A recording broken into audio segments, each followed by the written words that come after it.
च्या कारणावरून मला सांगितलं माझं ऍडमिशन होणार नाही. त्यांना जेव्हा मी सांगितलं मला लेखी द्या, त्यांनी लेखी दिलं नाही. इव्हन इथले जे शिक्षण अधिकारी आहेत ते सुद्धा मला बोलले की तुझ्या डॉक्युमेंट्स मध्ये काहीही चूक नाही.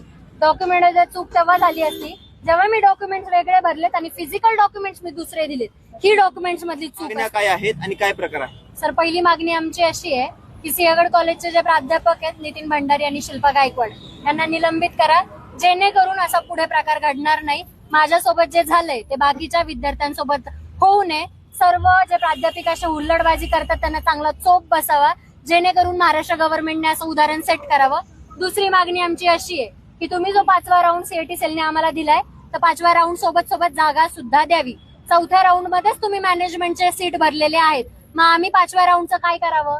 5व्या राऊंड मध्ये फक्त आम्ही फॉर्म भरून घरी बसायचं, लाडकी बहीण म्हणून 75% वाल्यांनी घरी बसून भांडी घासावी का?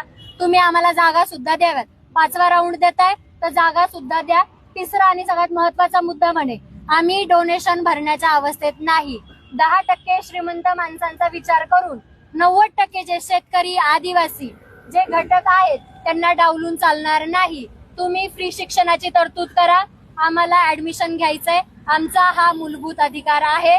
तुम्ही आमच्याकडून डोनेशन मागू शकत नाही. आणि जे जे कॉलेज डोनेशन मागतात त्यांच्यावरती महाराष्ट्र गव्हर्नमेंटनी कायदेशीर कारवाई करावी.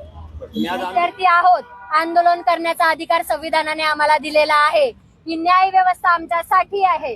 गव्हर्नमेंट जर आमच्या बाजूनी अधिकार देत नसेल किंवा निर्णय देत नसेल तर गव्हर्नमेंटनी सरळ सरळ सांगावं की आम्ही डोनेशन एक्सेप्ट करतोय, असा GR काढावा की हा डोनेशन घेणं लिगल आहे.